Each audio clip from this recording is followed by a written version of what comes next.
So let's now proceed to the properties. So what are the properties of the Laplace transform? Okay. First, take note of this. Medyo marami nakakamali dito. Okay. Kaya sinama ko yung pangatlo dito. Okay. Isa-isa natin. First one, the first property is that the Laplace transform of the sum or difference of several functions is equal to the sum or difference of the Laplace transform of the individual function. So that is, we have your Laplace of f of 1 plus or minus f of 2. That becomes the Laplace of f of 1, f sub 1, I mean, plus or minus Laplace of f sub 2. Okay? Subscript 2. Okay? And then, okay, so you can make it, pwede mo siyang pag-iwalayin. Kasi siya ay sum and difference. Okay? And then, second, if your function is multiplied by a constant c, okay, then the corresponding transform is also multiplied by c. Okay? So if we have the Laplace of c times f, that is now equal to c Laplace of f. So we can prove this by using your integral, di ba? Kasi your Laplace is a integral operator. So on your integral, okay, there is a rule, di ba? Nilalabas din natin yung constant. Same din dito sa Laplace since siya ay naka-based yung definition niya sa integral. Okay? And then third, take out of this one. This is very for so many terms, for so many semesters. Dito usually nagkakamali estudyante. Take out of this that the product, okay, that the product of the several functions is not equal to the product of their transform. So hindi mo pwedeng pag-iwalayin kapag product. Pwede lang kapag sum or difference. Pero pag product, hindi mo pwedeng pag-iwalayin yan. Okay? Kasi kadalasan to nangyari. We have, let's say, a Laplace of, let's say, the Laplace of cosine 2t and then e raised to t. Okay? The Laplace of e raised to t cosine 2t. Ang ginagawa nila, hiwalayin din. Laplace ng e raised to t, tsaka Laplace ng cosine 2t. Dito pwede. This is wrong. Okay? Mali yan. Pwede lang ito kung plus or minus siya. So, e raised to t plus or minus cosine 2t. So, yan pwede mo paghiwalayin. Pwede yan. So, the Laplace of e raised to t, okay, plus or minus the Laplace of your cosine 2t. Yan ang pwede paghiwalayin. Check to. Okay? Pero yung multiplication, hindi siya equal. Take note of this one. Okay? Marami kasi nakakamali siya. Okay? Okay, so let's solve example. So determine the Laplace transform of 7 plus 3 e raised to 5t minus 6 sine 2t. Okay? So we can apply your rule number 1, which is your, we have this one. So your Laplace of 7, okay, plus the Laplace transform of 3 e raised to 5t minus the Laplace transform of 6 sine 2t. Okay? So we can apply your rule number 1 of the properties. Property number 1. Okay? And then property number 2, pwedeng ilabas yung constant. So we have 7, 3, and 6. So labas natin yan. So we now have 7 times the Laplace transform of 1 plus 3 times the Laplace of e raised to 5t minus 6 Laplace transform of sine 2t. Okay? Okay. So from example number 1, okay? From example number 1, your Laplace of 1, okay? From example number 1, your Laplace of 1, that we solve that as 1 over s. Okay? And then for the next term, Laplace transform of e raised to 5t. Okay? Laplace transform of e raised to 5t. In your example, we have obtained e raised to 80. So your Laplace of e raised to 80 is equal to 1 over s minus a. Okay? Since we have the Laplace of the given is e raised to 5t, okay? Your A is 5. So that is 1 over S minus 5. Okay? And then, for the next term, we have sine 2t. We have obtained for sine bt. Okay? For example, number 3 naman to. That we have obtained using the integral definition, that is b over s squared plus b squared. Okay? So therefore, the Laplace transform of your sine 2t is equal to, we have 2. Your b is 2. So 2 over s squared plus 4. Okay? So since we have solved this earlier, we can easily plug this in. Okay? I-plug in lang natin ito dito. Substitute lang natin. Kasi kung hindi pa natin alam yung mga Laplace nito, okay, i-solve natin yan siya. I-solve natin ito siya using integral. Okay? I-solve that using integral. So, substitute.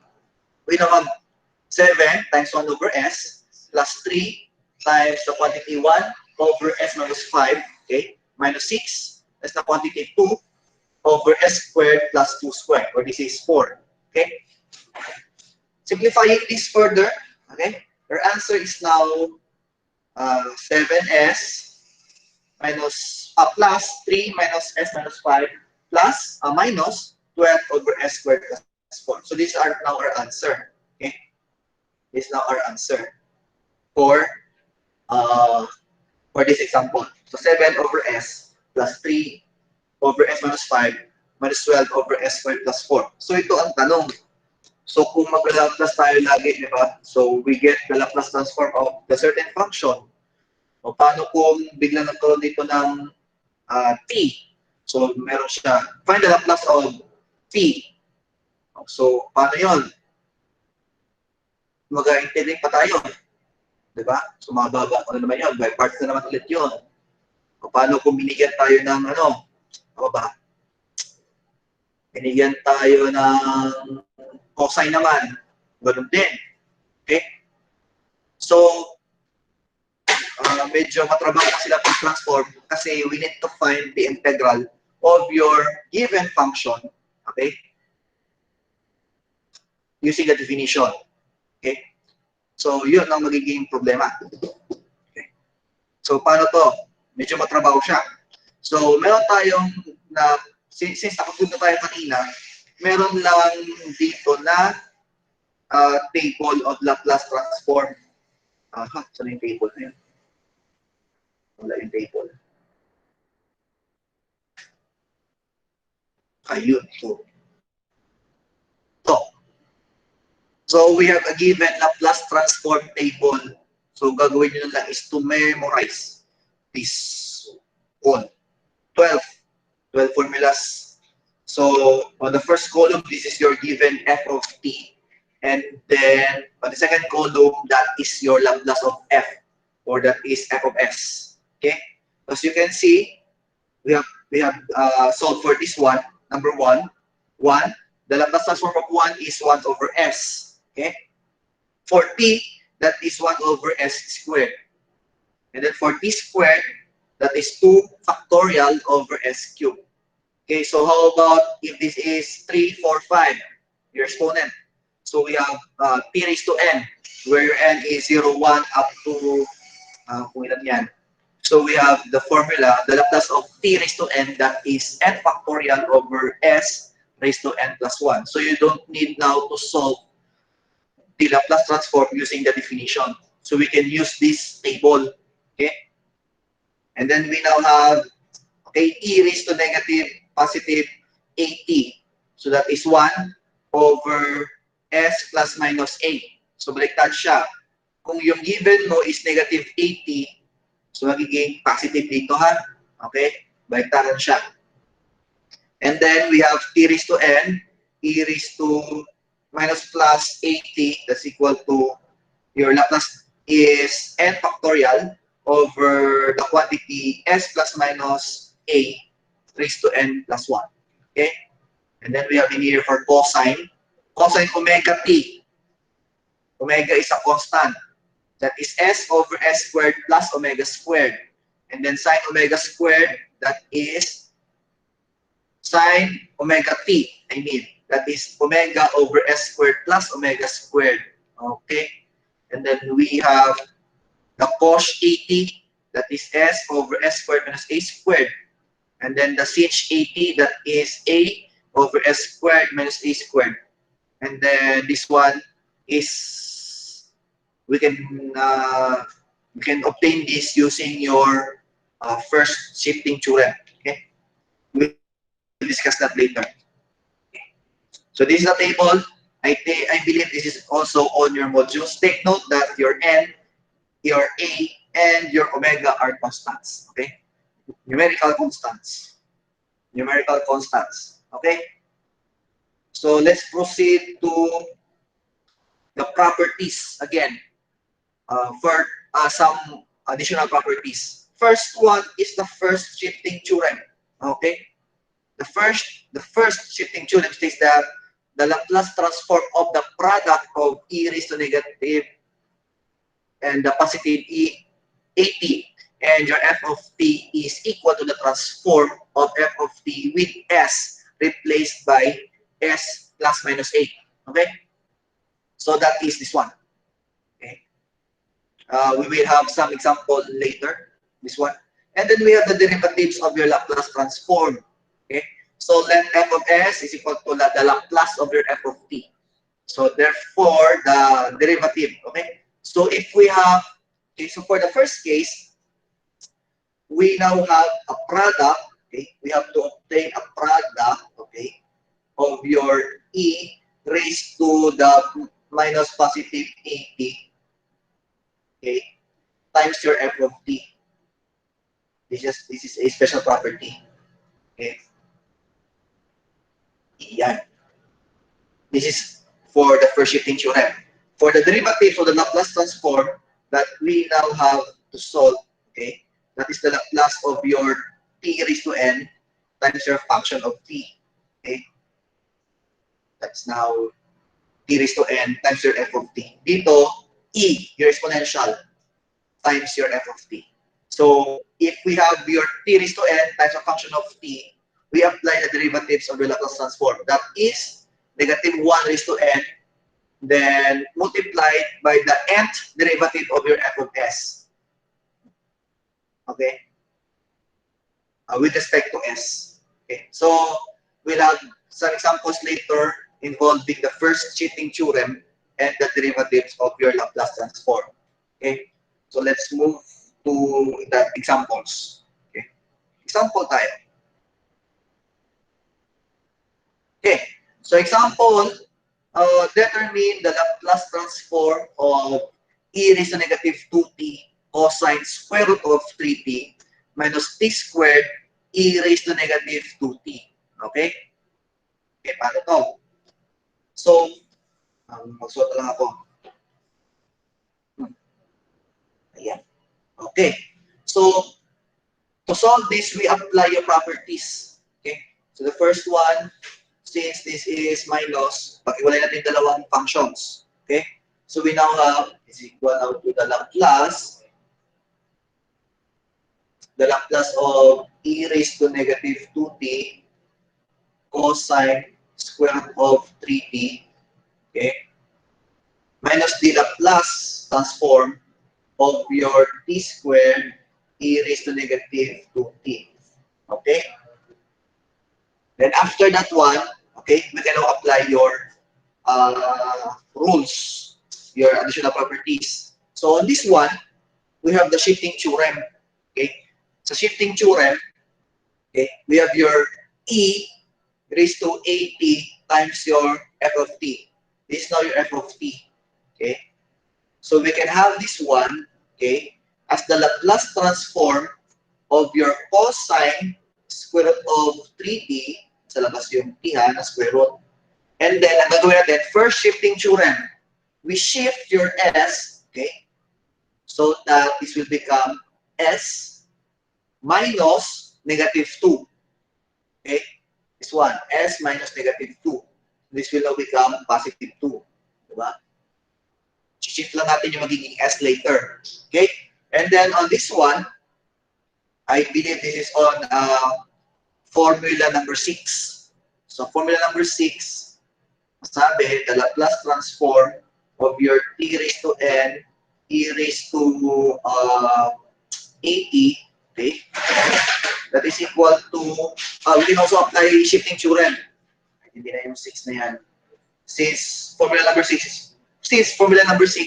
is solved using your shifting theorem also. Shifting theorem tayo. So your e raised to 80 is multiplied with t squared.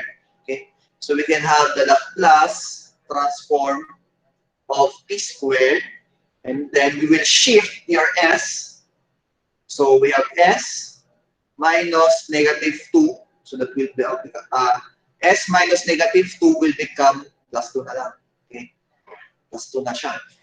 So we shift that later. Okay, so the Laplace of cosine squared of 3t. So cosine squared of 3t, that is formula number 7. So from formula number 7, okay, the Laplace of your cosine 80 is equal to s over s squared plus a squared. Okay, so your s is square root of 3.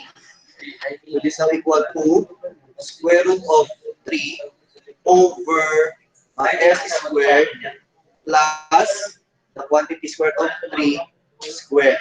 Okay, wherein your s will be shifted to, later gawin natin yan, s plus 2. Okay, minus t squared. Formula number 1, 2, 3, 4, 5, parang 3 yata to. Formula number 3. The Laplace of t squared. Okay, the Laplace of t squared for formula number 3 sa table. So that is n factorial 2 over s cubed. Okay, substitute. So the Laplace of t squared is 2 over s cubed. Okay, with your s shifted to s plus 2. Okay, applying yung shifting natin. We apply now the shifting. The shifting theorem. So we now have the square root of 3 over, okay, may s dito. So your s will become s plus 2. Substitute mo lang. This is now s plus 2 squared. Okay, plus the square root of 3 squared, that is simply 3. Okay, minus 2 over your s is s plus 2. So substitute. We have cube. Okay. Okay, so this is now our answer. So therefore, okay, the Laplace transform of your e raised to negative 2t cosine square root of 3t minus t squared times e raised to negative 2t is equal to square root of 3. Ay, hindi daw ba dapat, ano yun? O nga, ano, cosine. Ay, oo, s, ba't na, nagkalat ako dyan ng square root of 3. Naguling na ako. This is only s. Tama. Buti, nakapansin. Wala napansin eh. 10. Ayan. So, this is simply, s lang ito. So, pag sinif natin yan ulit, this is s plus 2. Ayan siya. Yun ay tama. S nga lang pala yan. Tama tayo. So, your s will become s plus 2 on this term. And then on this term, also s plus 2. Substitute lang. So, this is now our final answer. Okay? So, we now have s plus 2 over s plus 2 squared plus 3 minus 2 over s plus 2 cubed. Okay? So, yun na yung ating example for the property. May isa pa ata. Let's see. May example pa tayo.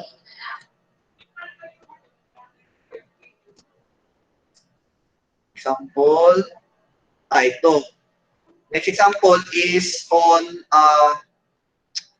derivatives. Derivatives of the Laplace transform. So determine the Laplace of t sine 2t. Okay?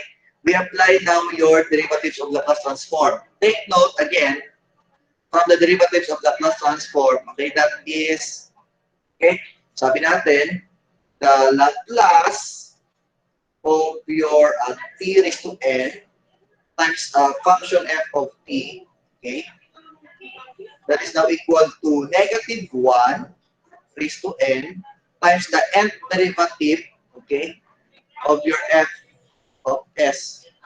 That is with respect to s, okay? Take note in here that sine 2t is your f of t, okay? Your f of t in here is sine 2t. Sige, ayan. Sine 2t, ito na tayo. Your f of t is sine 2t. Okay, take note from the formula that we need to obtain f of s. Ayan o, f of s. So, to get the f of s, so ano ang Laplace transform ng sine 2t? Formula number 8. So, that is, yun na yung 2. So, this is 2 over s squared plus 4. Ayan siya. Okay? And then, sabi natin, t raised to n. Your n in here is 1. Since t lang siya. So, that is raised to 1. So, therefore, we have now your Laplace of your t sine 2t. Okay? This is negative 1 raised to n. Your n is 1. Okay? And then, your n is 1. So, the derivative of your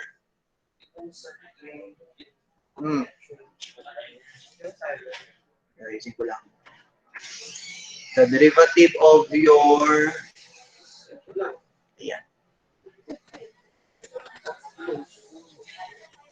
The derivative of your f of s, okay.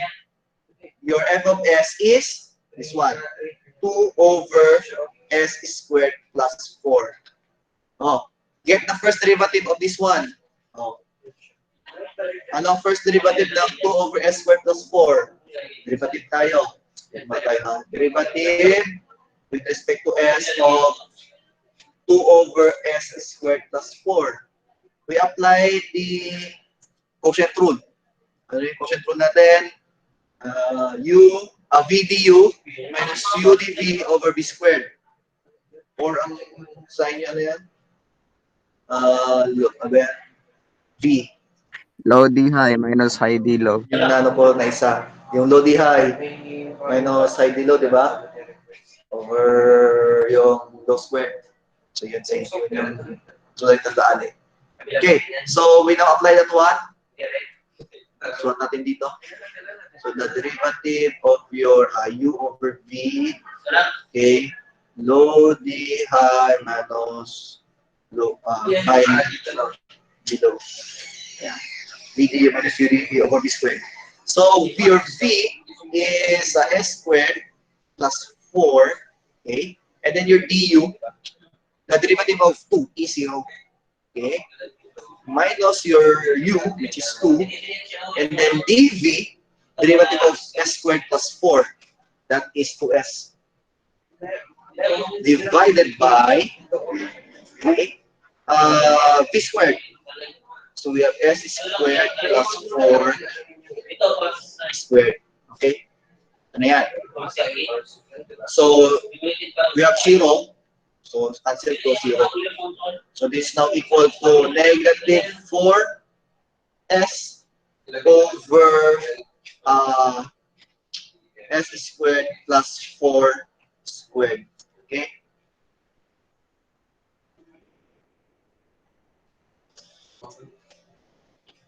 And then, okay, sana yan? Ito na. And then, nakuha na natin yung derivative. So, from the Laplace, okay, so the Laplace of your t sine 2t, okay, so we have negative 1, okay, times, the derivative, that is negative 4s over the quantity s squared plus 4 squared. Okay, so therefore, the Laplace transform of t sine 2t, or negative, this will become positive. So this is now 4s over s squared plus 4 squared. Okay, so this is now the Laplace transform of your given function. And siya. So we apply derivative. Okay? So since we have your t raised to n times your function of t.